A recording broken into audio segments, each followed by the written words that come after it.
আসসালামু আলাইকুম, শামিস কালেকশনে আপনাদের স্বাগত। গতদিন যে প্যাটার্নটা দেখিয়েছিলাম আমি আজকে তার বর্ডারটা দেখাবো। আমি মিডিলটা করে সাইডে কিছুটা কাজ করে নিয়েছি। এখন বর্ডারটা দেখাবো। আমি প্রথমেই 3টা চেন নেব।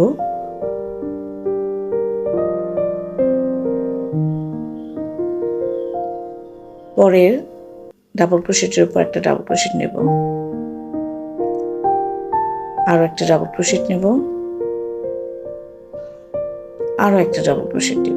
টোটাল 4টা ডাবল ক্রোশেট। এরপর আমি 4টা চেন নেব।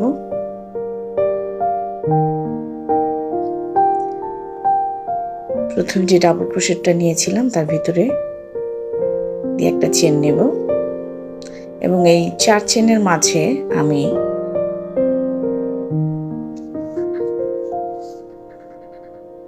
সাতটা ডাবল ক্রোশেট করব।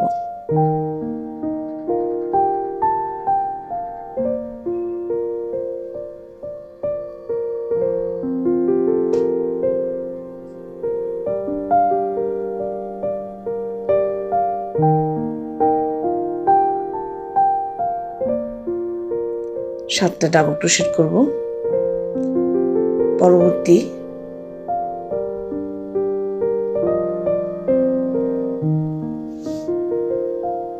সাতটা, পরে ডাবল ক্রোশেটের উপর আরেকটা ডাবল ক্রোশেট, আরো একটা ডাবল ক্রোশেট। পরবর্তীতে আরো 4টা ডাবল ক্রোশেট হবে টোটাল।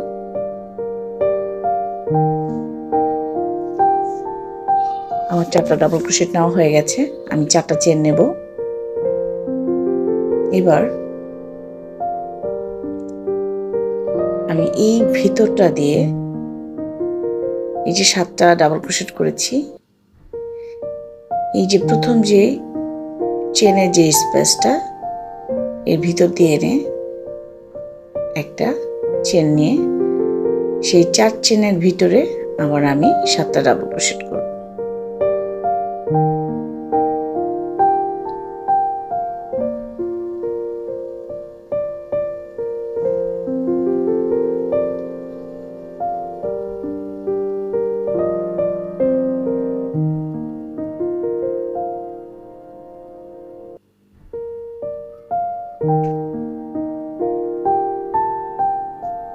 পরবর্তীতে আবার 4টা ডাবল ক্রোশেট,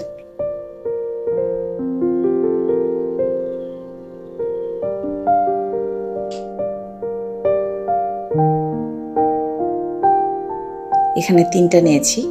আমি 3 চেনের স্পেসে আবার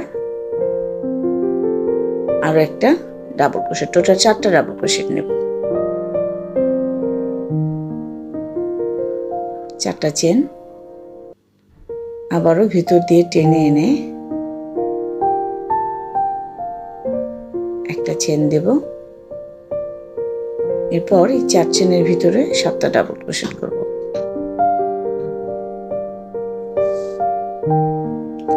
আমরা সাধারণত কর্নারে 2টা ডাবল ক্রোশেট, 2টা চেন, 2টা ডাবল ক্রোশেট করি। তো আমি একটা ডাবল ক্রোশেট অলরেডি নিয়ে ফেলেছি। এখন আমি এর ভিতরে আরো 4টা ডাবল ক্রোশেট করব 3 চেনের ভিতরে, এই যে কর্নারটায়।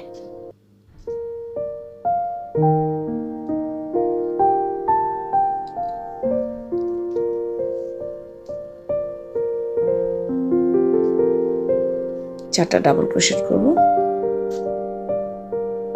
আমি কর্নার করছি, এইভাবে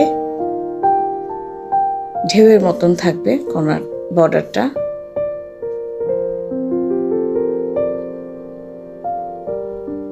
ভিতর দিয়ে নিয়ে আসবো, টেনে এনে একটা চেন নেব এবং 7টা ডাবল ক্রোশেট করব। বর্ডারটা কিন্তু খুব সহজ, দেখতে ভীষণ সুন্দর।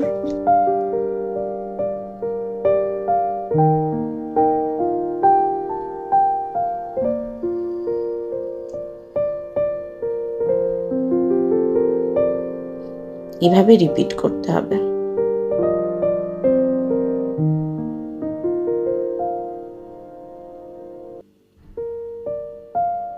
আবারও 4টা ডাবল ক্রোশেট,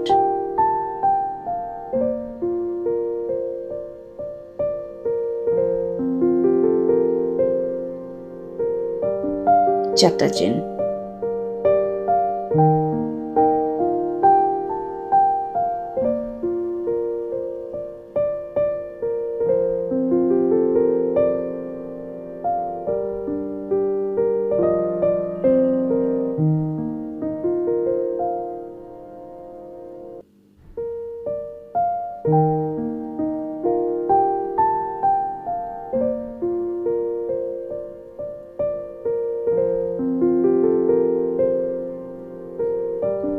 এই বর্ডারটা বাচ্চাদের জামার নিচের দিকে দেওয়া যায়,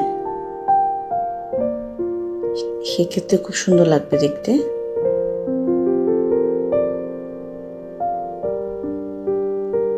আমি একটা বেড সাইড টেবিল ম্যাট বানাচ্ছি, এটা সাইড দিয়ে আমি বর্ডারটা করছি।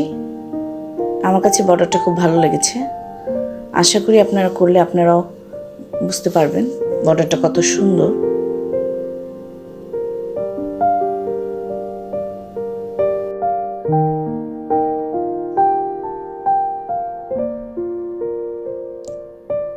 আমি কিছুটা কাজ করেছি, দেখতে পাচ্ছেন কত সুন্দর লাগছে। যে যেখান থেকে আমার ভিডিওটি দেখছেন সকলকে অসংখ্য ধন্যবাদ। আমার ভিডিওগুলো যদি ভালো লেগে থাকে আপনারা একটা লাইক দেবেন আশা করছি। যারা এখনো সাবস্ক্রাইব করেনি সাবস্ক্রাইব করে পাশে থাকবেন। সবাই ভালো থাকবেন। আসসালামু আলাইকুম।